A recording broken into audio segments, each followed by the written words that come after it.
नमस्कार। जिंदगी सुपरफास्ट में सभी हिंदी प्रेमियों का बहुत बहुत स्वागत, वंदन, अभिनंदन। तो सुनते हैं बाबू जयशंकर प्रसाद की कहानी सिकंदर की शपथ।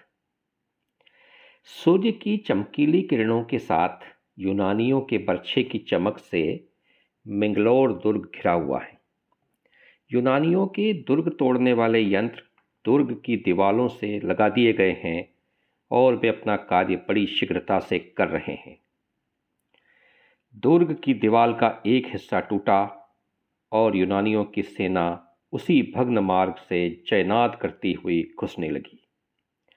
पर वह उसी समय पहाड़ से टकराए हुए समुद्र की तरफ फिरा दी गई और भारतीय युवक वीरों की सेना उनका पीछा करती हुई दिखाई पड़ने लगी। सिकंदर उनके प्रचंड अस्त्रघात को रोकता पीछे हटने लगा। अफगानिस्तान में अश्वक वीरों के साथ भारतीय वीर कहाँ से आ गए? यह आशंका हो सकती है, किंतु पाठकगण, वे निमंत्रित होकर उनकी रक्षा के लिए सुदूर से आए हैं, जो कि संख्या में केवल 7,000 होने पर भी ग्रीकों की असंख्य सेना को बराबर पराजित कर रहे हैं।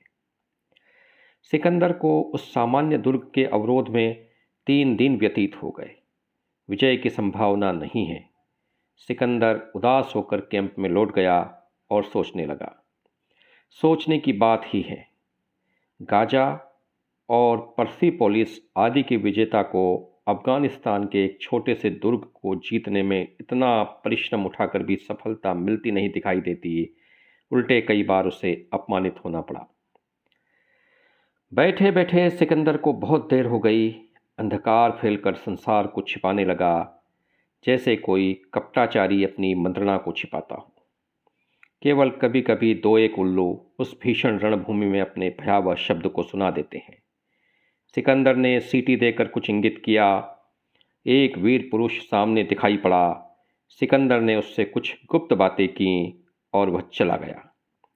अंधकार घनीभूत हो जाने पर भी सिकंदर उसी ओर उठकर चला जिधर वह पहला सैनिक जा चुका था।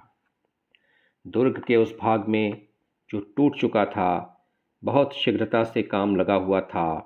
वो बहुत शीघ्र कल की लड़ाई के लिए प्रस्तुत कर दिया गया और सब लोग विश्राम करने के लिए चले गए। केवल एक मनुष्य उसी स्थान पर प्रकाश डालकर कुछ देख रहा था। वह मनुष्य कभी तो खड़ा रहता और कभी अपना प्रकाश फैलाने वाली मशाल को लिए दूसरी ओर चला जाता। उस समय उस घोर अंधकार में वह उस भयावह दुर्ग की प्रकांड छाया और भी स्पष्ट हो जाती है। उसी छाया में छिपा हुआ सिकंदर खड़ा है। उसके हाथ में धनुष और बाण हैं। उसके सब अस्त्र उसके पास हैं। उसका मुख यदि कोई इस समय प्रकाश में देखता तो अवश्य कहता कि कोई बड़ी भयानक बात सोच रहा है, क्योंकि उसका सुंदर मुखमंडल इस समय विचित्र भावों से भरा है। अकस्मात उसके मुख से एक प्रसन्नता की चित्कार निकल पड़ी, जैसे उसने बहुत व्यग्र होकर छिपाया था। समीप की झाड़ी से एक दूसरा मनुष्य निकल पड़ा, जिसने आकर सिकंदर से कहा, देर न कीजिए, क्योंकि यह वही है। सिकंदर ने धनुष को ठीक करके एक विस्मय बाण उस पर छोड़ा और उसे उसी दुर्ग पर टहलते हुए मनुष्य की ओर लक्ष्य करके छोड़ दिया। लक्ष्य ठीक था। वह मनुष्य लुढ़क कर नीचे आ रहा। सिकंदर और उसके साथी ने झट जाकर उसे उठा लिया, किंतु उसकी चित्कार से दुर्ग पर का एक प्रहरी झुककर देखने लगा। उसने प्रकाश डालकर पूछा, कौन है? उत्तर मिला, मैं दुर्ग से नीचे गिर पड़ा हूँ। प्रहरी ने कहा, घबराइए मत, मैं डोरी लटकाता हूँ। डोरी बहुत जल्द लटका दी गई। अफगान वेशधारी सिकंदर उसके सहारे ऊपर चढ़ गया। ऊपर जाकर सिकंदर ने उस प्रहरी को भी नीचे गिरा दिया, जिसे उसके साथी ने मार डाला और उसका वेश आप लेकर उस सीढ़ी से ऊपर चढ़ गया। जाने के पहले उसने अपनी छोटी सी सेना को भी उसी जगह बुला लिया और धीरे धीरे उसी रस्सी की सीढ़ी से वे सब ऊपर पहुंच गए। दुर्ग के प्रकोष्ठ में सरदार की सुंदर पत्नी बैठी थी। मदिरा विलोल दृष्टि से कभी दर्पण में अपना सुंदर मुख और कभी अपने नवीन नील वसन को देख रही है।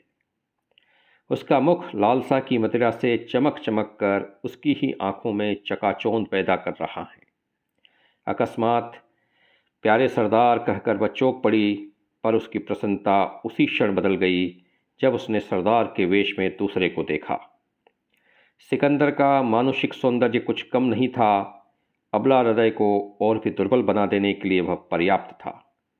वे एक दूसरे को निर्निमेष दृष्टि से देखने लगे, पर अफगान रमणी की शिथिलता देर तक न रही। उसने हृदय के सारे बल को एकत्र करके पूछा, तुम कौन हो? उत्तर मिला, शहंशाह सिकंदर।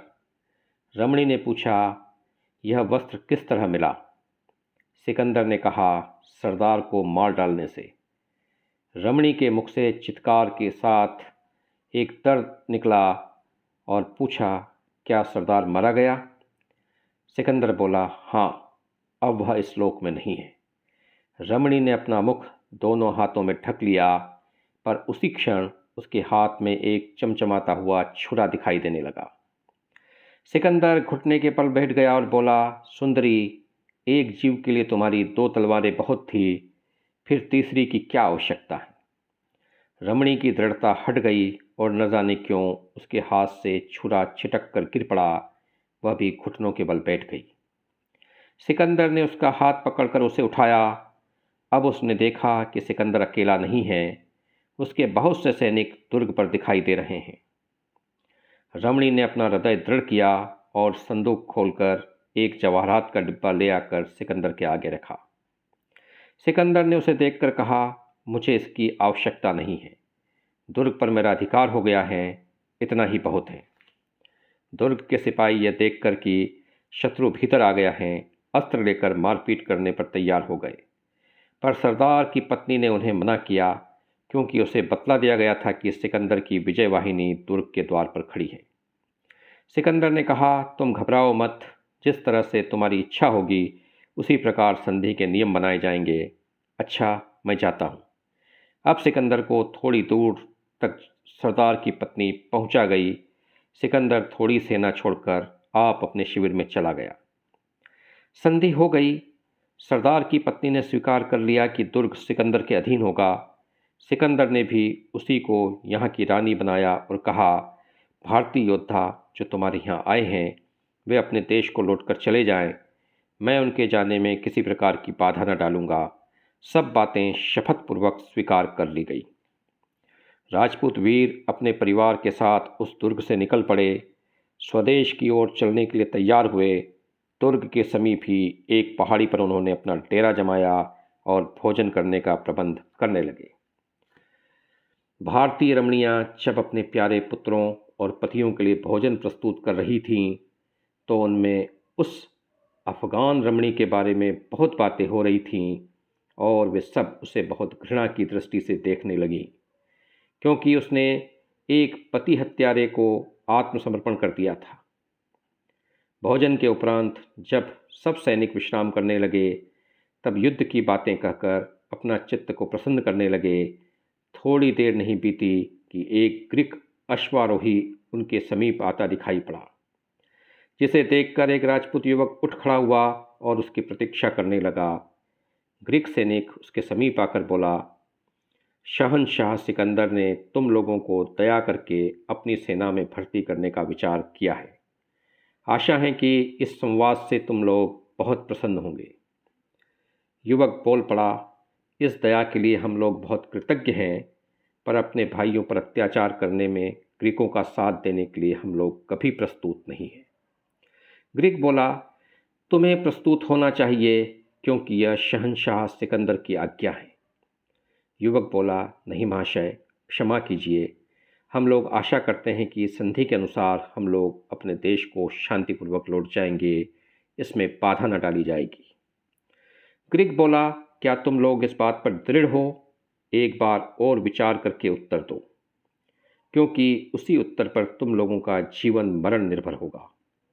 इस पर कुछ राजपूतों ने संवेद स्वर में कहा, हाँ हाँ, हम अपनी बात पर दृढ़ हैं, किंतु सरदार जिसने देवताओं के नाम से शपथ ली है, अपनी शपथ को न भूलेगा। ग्रीक बोला, सिकंदर ऐसा मूर्ख नहीं है कि आए हुए शत्रुओं को और दृढ़ होने का अवकाश दे। अस्तु, अब तुम लोग मरने के लिए तैयार हो जाओ। इतना कहकर वह ग्रीक अपने घोड़े को घुमाकर सीटी मारने लगा, जिसे सुनकर अगणित ग्रीक सेना उन थोड़े से हिंदुओं पर टूट पड़ी। इतिहास इस बात की साक्षी है कि उन्होंने प्राणपण से युद्ध किया और जब तक कि उनमें एक भी बचा बराबर लड़ता रहा। क्यों न हो, जब उनकी प्यारी स्त्रियां उन्हें अस्त्रहीन देखकर तलवारें देती थी और हंसती हुए अपने प्यारे पतियों को युद्ध क्रिया देखती थी, रणचंडियां भी अकर्मण्य न रही, जीवन देकर अपना धर्म निभाया। ग्रीकों की तलवारों ने उनके बच्चों को भी रोने न दिया, क्योंकि पिशाच सैनिकों के हाथों सभी मारे गए। अज्ञात स्थान में निराश्रय होकर उन सब वीरों ने प्राण दिए। भारतीय लोग उनका नाम नहीं जानते। तो हमने बाबू जयशंकर प्रसाद की कहानी सिकंदर की शपथ सुनी। जो शपथ होती है वह उसी के लिए होती है जो उसे निभाता है। कहा जाता है कि जंग और मोहब्बत में सब कुछ जायज़ होता है, किंतु भारतीयों के लिए जंग और मोहब्बत में सब कुछ जायज़ नहीं होता, क्योंकि वे इन चीज़ों को धर्म के साथ लड़ते हैं। और किसी भी भारतीय की और राजपूत की शपथ अपने जीवन से ज़्यादा महत्वपूर्ण होती है। यही फ़र्क है किसी भारतीय योद्धा में और दुनिया के दूसरे योद्धाओं में, जो हमें उनसे अलग करता है। और हम लोग युद्ध को भी धर्म के साथ, धर्म के भाव से लड़ते हैं, धर्म के नियमों के अनुरूप लड़ते हैं। तो इस कहानी को सुनने के दौरान आप इस सफ़र में लगभग 12 मिनट हम सफ़र रहे, तो मैं आशा करता हूँ कि आपको ये पसंद आई होगी। एक बार फिर आप सभी का बहुत बहुत धन्यवाद। प्रणाम।